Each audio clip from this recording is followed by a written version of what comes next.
Fala galera! Roma, o novo filme de Alfonso Cuarón, é um sucesso absoluto de crítica e vem arrebatando prêmios por onde vem passando. Forte concorrente ao Oscar, foi indicado em 10 categorias, incluindo melhor filme, e fez história ao ser o primeiro filme da Netflix e, consequentemente, o primeiro filme de um serviço de streaming a ser indicado nesta categoria tão importante da indústria audiovisual. E também se tornou o segundo filme na história a ser indicado simultaneamente na categoria de melhor filme estrangeiro e melhor filme. O primeiro foi O Tigre e o Dragão, de 2001. E o Alfonso Cuarón assina não só a direção, como a fotografia, a edição, a produção e o roteiro. É um projeto muito pessoal dele. A história é baseada na própria infância do Cuarón e, como ele disse em uma entrevista, é o encontro do presente e um passado recontado. E o diretor justificou a escolha de filmar em preto e branco por se tratar de uma lembrança da infância dele. Eu ainda acho que é porque em cor ficou feio. E aí ele meteu preto e branco, joga o contraste lá em cima, isso é manha, todo mundo sabe que isso funciona. Para de falar isso.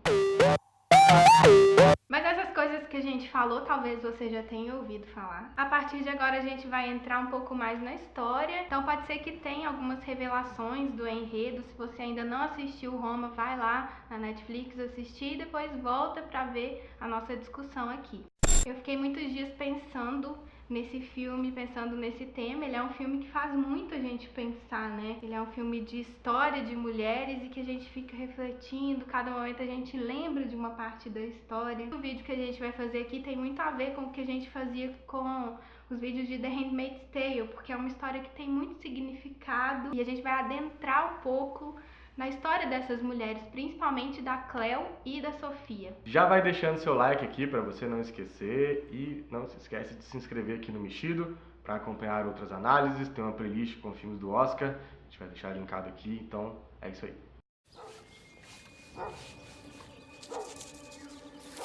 E através da história da Cleo e da Sofia, Roma mostra, e pra mim o filme é sobre isso, sobre a solidão feminina, só que com um recorte bem claro, social, econômico, étnico. E tem uma fala da Sofia que deixa isso muito mais claro, mais óbvio, que é quando ela chega em casa bêbada, encontra a Cleo e fala: estamos sozinhas.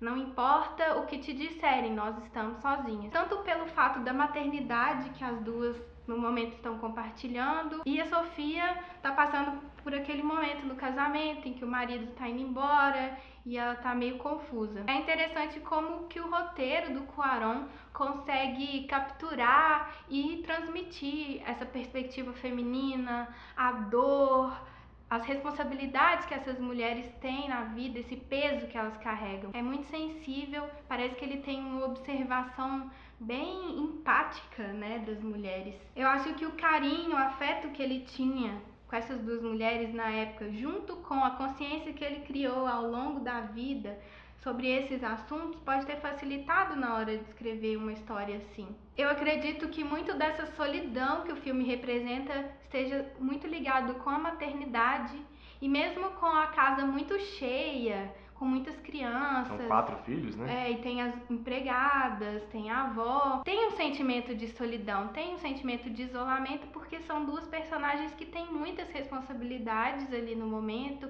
carregam um peso muito grande e sozinhas. Isso é reforçado também pela câmera, né? Que na casa da Sofia, que é uma casona, a casa principal, são sempre planos de conjunto, assim, são sempre mostradas as pessoas fazendo alguma atividade, comendo, né, interagindo, mas é sempre essa pegada de vazio.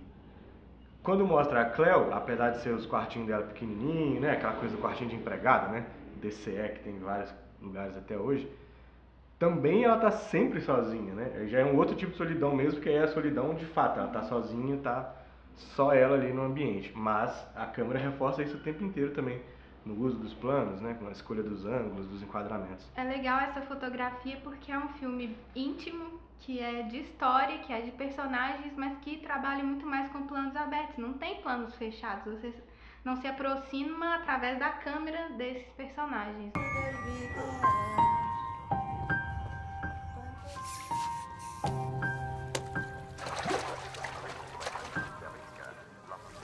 A gente percebe a solidão da Cleo muito claramente, principalmente nas cenas em que ela vai contar ao Fermín que ela tá grávida, no cinema, e aí ele simplesmente abandona, ele não fala nada, ele sai do cinema. Na vez que ela procura ele também lá na periferia, no bairro onde eles moram, né? Que ela vai procurar ele para tomar alguma atitude, ele também ignora e, enfim, ameaça ela, na verdade, né? E abandona ela de novo. E também na cena em que ela tá no parto, ela pare o filho sozinha no hospital, só ela e os médicos. Não tem ninguém, absolutamente ninguém para ajudar ela. São várias cenas chaves da história em que ela tá sozinha. A Sofia tem muitos momentos de silenciamento. Ela tenta proteger os filhos, escondendo a história da separação com o pai. Então é um momento que ela tá bastante isolada e sozinha. Isso mostra também muito da expectativa social sobre a mãe, das responsabilidades que ficam com ela e até a responsabilidade de esconder as coisas dos filhos, né?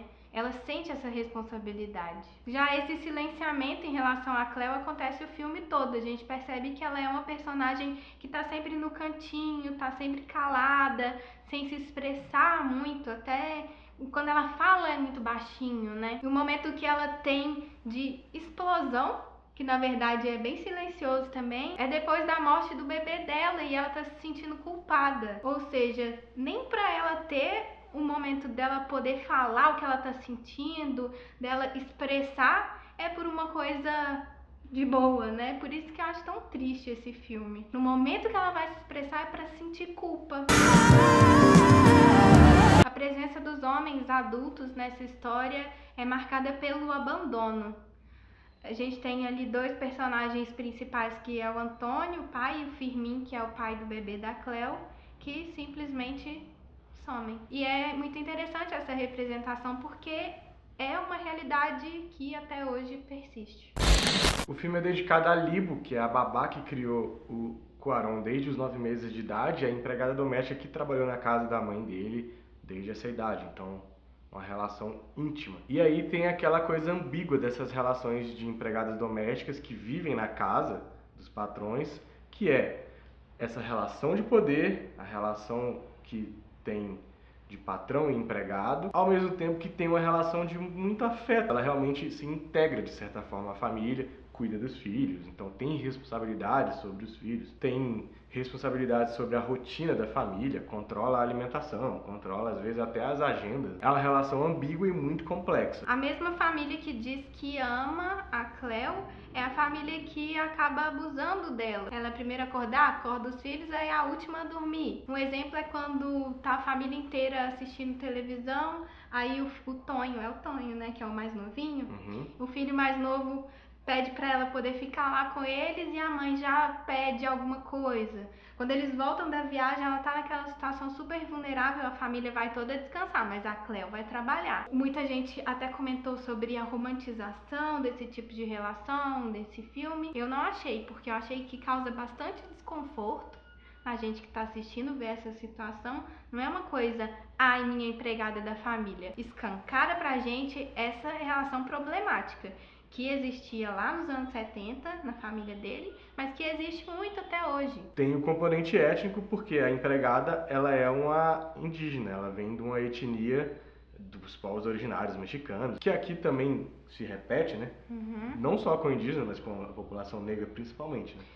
É uma herança colonialista, né? Uma herança de escravidão também. Aqui no Brasil, tem uma pesquisa que a gente pode até colocar o link, que 70% das empregadas domésticas são negras ou pardas. Isso significa uma herança escravagista.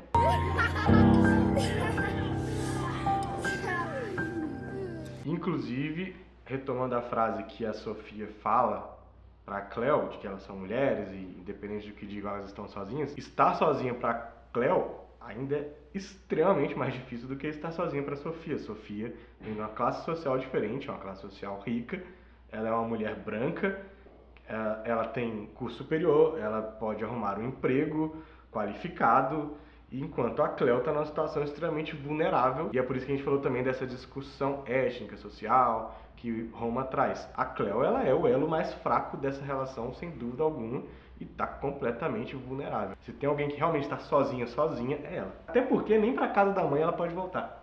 Tem isso. Ela deixa isso claro no filme também. A própria família vai rejeitar ela, muito provavelmente. Ela deixa isso explícito, um medo que ela tem de voltar e não ser aceita na casa da mãe. Então, ela tá realmente abandonada.